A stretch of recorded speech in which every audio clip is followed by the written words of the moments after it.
పెద్దిరెడ్డి భూ కబ్జా చేశారు, అడవిని ఆక్రమించేశారు, తినేశారు. ఇది ఈనాడు కథనం. దాంతోపాటుగా ఇవాళ దాని మీద విచారణకు ఆదేశించడం, పెద్దిరెడ్డి వచ్చేటప్పటికి దాంట్లో ఇవాళ కాదు ఎప్పటి నుంచినో మాది ఉన్నది, అది గతంలో కోర్టుల దాకా వెళ్ళిన తర్వాత కూడా మాదేనని తేల్చింది అన్నట్టు. ఇక్కడ ఒక $1 మిలియన్ ప్రశ్న ఏంటంటే, ఇక్కడ కానీ రాజశేఖర రెడ్డిది కానీ 25-30 ఏళ్ళు 40 ఏళ్ల నుంచి వాళ్ళు ఉంటున్నారు. గతంలో ఉన్నది తెలుగుదేశం ప్రభుత్వమే, మధ్యలో కాంగ్రెస్ పార్టీ ఎన్ని రోజులు ఉందని 10 ఏళ్ళు, అందులో రాజశేఖర రెడ్డి 6 ఏళ్ళు ఉన్నాడు. అంతకుముందున్న ముఖ్యమంత్రులు, కాంగ్రెస్ ముఖ్యమంత్రులు కూడా రాజశేఖర రెడ్డి అంటే ద్వేషమే, కోపమే. వాళ్ళైనా ఆపచ్చు, లేదా వాళ్ళని పక్కన పెట్టేద్దాం. 83 నుంచి ఈ రోజు వరకు తెలుగుదేశం పార్టీ సుదీర్ఘకాలం పాటు అధికారంలో ఉంది. మరి ఎందుకని అదే పెద్దిరెడ్డికి సంబంధించి, అదే అటవీలోకి సంబంధించినటువంటిది అదే ఎందుకు కంట్రోల్ చేయలేదు? ఇప్పుడు మోహన్ బాబు దాన్ని కనుక అడవి పక్కన ఉంది.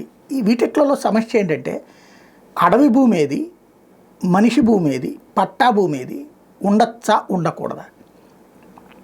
కోర్టులు ఒక రకంగా తీర్పులు ఇస్తాయి, తర్వాతన రాజకీయంగా వచ్చినప్పుడు ఒక రకంగా మాట్లాడుకుంటున్నటువంటి పరిస్థితి.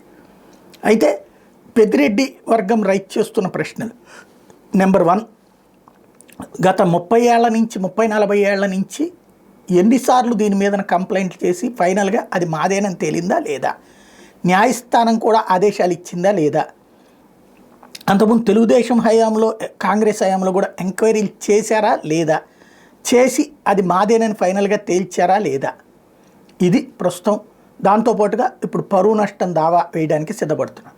ఈ నేపథ్యంలో పెద్దిరెడ్డికి వైఎస్ఆర్ కాంగ్రెస్ పార్టీకి సంబంధించినటువంటి వాళ్ళు అండగా నిలుస్తున్నారు. అందులో భాగంగా బోమన కరుణాకర్ రెడ్డి తాజాగా ఒక వీడియో రిలీజ్ చేశారు. అదేంటో విందాం. నిన్న ఒక పత్రిక పనిగట్టుకొని మాజీ మంత్రివర్యులైనటువంటి రామచంద్రారెడ్డి గారి మీద ఒక పెద్ద అబద్ధపు కథనం అల్లింది. ఆ కథనాన్ని నిజంగా చూపించటం కోసమని పతాక శీర్షికలలో వేయటమే కాకుండా దాన్ని తెలుగుదేశం పార్టీ ప్రభుత్వానికి పూర్తిగా ఏదో గొప్ప విషయాలన్నింటినీ కూడా అందజేస్తున్నట్టుగా రాసి పనిగట్టుకొని గత కొద్ది కాలంగా ఆయన మీద ఆ పత్రిక విష ప్రచారం చేస్తూనే ఉన్నది.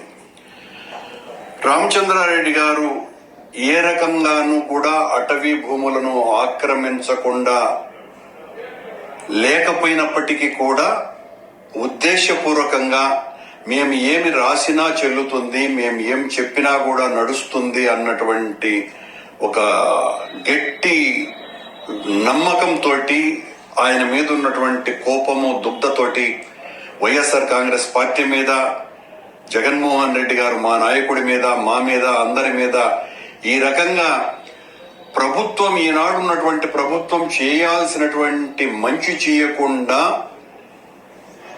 ఇలా వైఎస్ఆర్ కాంగ్రెస్ పార్టీ పాలన అంతా కూడా అరాచకమే జరిగింది అని ఇంకా ప్రజల్ని నమ్మించాలా అనేటువంటి ప్రచారంలో భాగంగానే ఈ రకంగా రామచంద్రారెడ్డి గారి మీద ఆ విషం చిమ్మింది. రామచంద్రారెడ్డి బేసిక్ గానే ఆయన ఈ రకమైనటువంటి అరాచకాలకి, ఆక్రమణలకు పూర్తి వ్యతిరేకమైనటువంటి వ్యక్తి.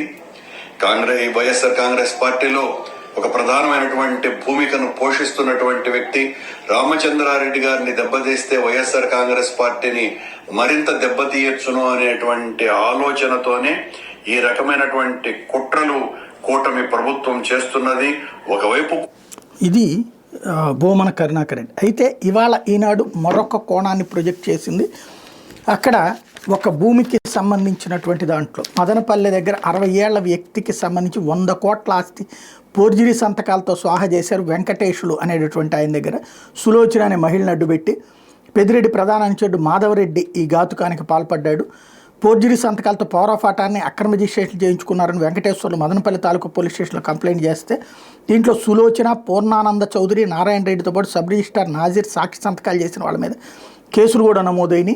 టోటల్గా 2023 ఫిబ్రవరి 3న మదనపల్లి పట్టణ పరిధిలోని బండకమ్మ మీదపల్లి గ్రామంలో 190/1 సర్వే నెంబర్లో 502 చదరపు గజాల స్థలం, అందులో నిర్మించిన 500 చదరపు అడుగుల కట్టడం, సర్వే నెంబర్ 36/1లోని 3/143D9లోని 2096 చదరపు గజాల స్థలం, అందులో నిర్మించిన 2520 చదరపు గజాల కట్టడం కలిపి వెంకటేశ్వరు కోనేటి సులోచనకి 2,78,71,000 విక్రయించినట్టు దస్తావేజులు తయారు చేయించారు.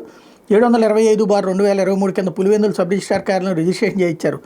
బహిరంగ మార్కెట్లో దీని విలువ 40 కోట్లు ఉంటుందని అంచనా. వెంకటేశ్వర సోదరుడికి చెందిన శ్రీరాములు నాయుడు ఆస్తిని సైతం ఫోర్జరీ పత్రాలు సృష్టించి కాజేశారు అంటూ దీంట్లో 10 కోట్ల స్థలం పెద్దిరెడ్డి వారికి బహుమానంగా ఇచ్చారు అన్నటువంటి వార్తని హైలైట్ చేసింది. తర్వాత హైకోర్టుకు వెళ్ళి వెనక్కి తగ్గింది పెద్దిరెడ్డి కుటుంబం అన్నటువంటి విషయాన్ని మరొకటి హైలైట్ చేసింది. మరి దీని మీద ఏం చెప్తారో చూడాలి.